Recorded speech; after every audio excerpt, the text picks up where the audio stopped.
नमस्कार, जनमन टाइम्स में आपका स्वागत है। जिस तरह से लोकसभा चुनाव के परिणाम आए और मध्य प्रदेश में 29 की 29 लोकसभा सीट पे क्लीन स्वीप मिला है भारतीय जनता पार्टी को, वहीं इस विंध्य की सबसे चर्चित सीट रही सतना संसदीय सीट से 5वीं बार लगातार सांसद चुनकर आए हैं सांसद गणेश सिंह हमारे साथ तमाम चर्चाओं के लिए हैं। सर, पहले तो बहुत शुभकामनाएं, बहुत स्वागत है। बहुत धन्यवाद आपका। क्या कहेंगे इस जीत के बारे में?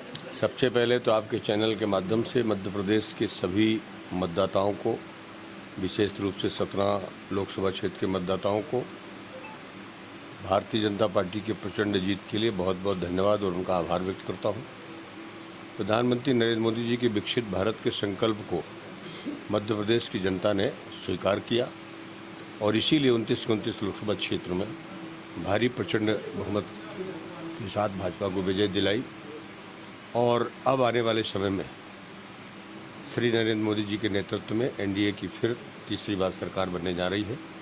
विकसित भारत के संकल्प को पूरा करने के लिए हम लोग पूरी तरह से कृत संकल्पित हैं। जिस तरह से एनडीए ने, बीजेपी ने जो टारगेट सेट किया था कि 400 पार, स्पष्ट बहुमत तो है पर वो माइलेज और वो मार्जिन नहीं मिला है, क्या कहेंगे इस बारे में? बिल्कुल सही बात है। हालांकि हर चुनाव में बड़ा टारगेट लेकर के चलना चाहिए और हर बार भारतीय जनता पार्टी, चाहे विधानसभा का चुनाव हो चाहे लोकसभा का चुनाव हो, एक बड़ा टारगेट लेके हम लोग काम करते हैं।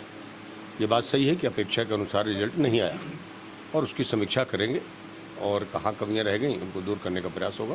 सतना संसदीय सीट पर क्या लगता है आपको, मध्य प्रदेश में जिस तरह से क्लीन स्वीप मिला है, क्या इंपॉर्टेंट, क्या महत्वपूर्ण फैक्टर रहे? क्या लाडली बहना योजना का करंट जिस तरह के विधानसभा चुनाव में चला था उसका फायदा मिला है, क्योंकि उत्तर प्रदेश में सीटें घट गई हैं? देखिए, मध्य प्रदेश में कई अलग अलग कारण हैं।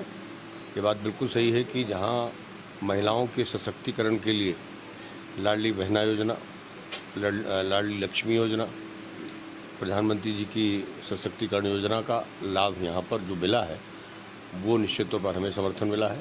किसानों को सम्मान निधि, किसानों को अन्य तमाम तरह की जो सहायता मिल रही है उसका भी फायदा हमको मिला है और विशेष रूप से गरीब कल्याण योजनाओं का लाभ, चाहे वो प्रधानमंत्री आवास हो, चाहे वो आयुष्मान का कार्ड हो, चाहे वो घर घर में रसोई गैस पहुंचाने का हो, मुफ्त में अनाज योजना हो और शौचालय का हो, इन सारी चीज़ों का बहुत ज़बरदस्त लाभ मिला है। और मुख्य बात यह है कि हमारा जो प्रदेश का संगठन है, भारतीय जनता पार्टी का एक एक कार्यकर्ता इसको मिशन मोड पर काम करता है और इसी वजह से ये प्रचंड जीत हुई। एक सवाल, दो आखिरी सवाल ये हैं कि इसमें से एक सवाल ये कि एक नैरेटिव जब चुनाव चालू हुआ और सतना संसदीय सीट पर एक नैरेटिव बनाया गया कि जातिगत समीकरण, तमाम चीज़ें सामने आई और कि जाति विशेष, ये सब समीकरण नहीं चला। देखिए, ये बात सही है कि राजनीति में जाति का कोई स्थान नहीं, लेकिन पिछले कुछ समय से हमारे पूरे विंध्य क्षेत्र में जिस तरह से जातिवाद का जहर ये फैलाया जा रहा है और इसकी शुरुआत जानते कहाँ से हुई? ये जब बहुजन समाज पार्टी के जब यहाँ से सांसद विधायक बने तब से ये शुरू हुआ था। फिर कांग्रेस के ही कुछ नेता, सीधी के कुछ लोग, रीवा के, इन लोगों ने जातिवाद को जहर फैलाया और अब जातिवाद का जहर एकदम सिर चढ़ करके बोलने लगा है। निश्चित तौर पर इसका भारतीय जनता पार्टी में कोई स्थान नहीं है। भारतीय जनता पार्टी में इस तरह की बातों पर कभी भी कोई भी कार्यकर्ता ना जाए, इस दिशा में हम लोगों को प्रयास करना। इसी हिसाब से 7 विधानसभा सीट में आपको लीड मिली है, क्योंकि दिखा रहा था कि भी कहीं कमजोर हो जाएंगे, कहीं मजबूत हो जाएंगे, उससे लीड भी मिली है आपको 7 विधानसभा क्षेत्र। 7 विधानसभा क्षेत्रों में उस पर सर्वाधिक मैहर में सर्वाधिक लीड मिली है और 7 विधानसभा में विजय हुई है। विधानसभा के चुनाव में 2 विधानसभा में पीछे हो गए थे, अमरपाटन और सतना, तो वहाँ भी विजय प्राप्त हुई।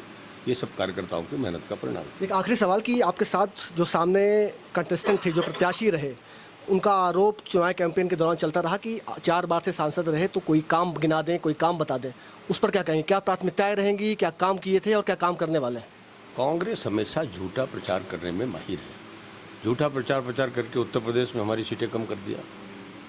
सच भाई है, पश्चिम बंगाल में झूठा प्रचार करके ममता जी ने ये किया।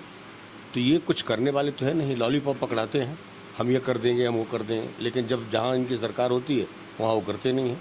60 वर्ष सत्ता में रहे आए, एक उदाहरण किसी गांव में नहीं देखने को मिला कि कांग्रेस की सत्ता के समय पर ये काम हुआ। अब ये तमाम कुछ हम ये कर देंगे, हम ये कर देंगे, लोगों को भ्रम फैलाते हैं।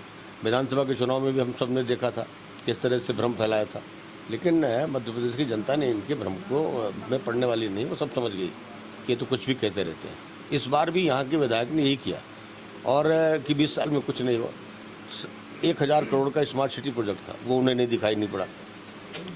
वहाँ पर सतना से मैहर एक ग्रीन रोड बनी, वो उन्हें दिखाई नहीं पड़ा। मेडिकल कॉलेज बना, वो उनको दिखाई नहीं पड़ा। वहाँ पर घर घर में पानी पहुँच रहा है, वो उनको दिखाई नहीं पड़ा। राष्ट्रीय राजमार्ग आए, वो उनको दिखाई नहीं पड़ा। वहाँ पर हमने चिड़ियाघर बनाया मुकुंदपुर में, व्हाइट टाइगर सफारी, वो उनको दिखाई नहीं पड़ रहा। घर घर में नल से जल पहुँचाने की हमारी पूरी तैयारी चल रही, वो उनको दिखाई नहीं पड़ रहा। बाणसागर का पानी किसानों के खेतों में पहुँच गया, वो उनको दिखाई नहीं पड़ा। तो उनको तो दिखता ही नहीं है। उनको एक चीज़ दिखती है कि बस नैरेटिव फैलाओ और नैरेटिव फैला करके लोगों को भ्रम में डाल करके वोट ले लो। तो विधानसभा में तो सफल हो पाए थे, लेकिन लोकसभा में सफल नहीं हो पाए। एक आखिरी सवाल कि 2 जिले हैं, बड़ी जिम्मेदारी है कि सतना जिला और नया मैहर जिला, क्या प्राथमिकताएं और क्या देने वाले हैं सौगात? मैहर जिला नया बना है, इसको मॉडल जिला बनाना है, हर ज़रूरत को पूरा करेंगे। और इसी तरह से सतना को विकसित करने के लिए जितनी भी योजनाएं अभी तक नहीं पहुंचा पाए, उन सारी योजनाओं को लाएंगे। ऑन गोइंग जितने प्रोजेक्ट हैं उनको समय पर पूरा करेंगे ताकि वो पूरा हो जाए, फिर नए प्रोजेक्ट लेकर के आएंगे। सतना को एक कैबिनेट मंत्री की भी इंतजार है, क्या कैबिनेट मंत्री बन सकते हैं क्या सांसद गणेश सिंह जी इस बार? ये विषय हमारा नहीं है, पार्टी संगठन का और माननीय प्रधानमंत्री जी का विषय है, ये उनको तय करना है। धन्यवाद सांसद जी, हमसे जुड़ने के लिए बहुत बहुत धन्यवाद आपका।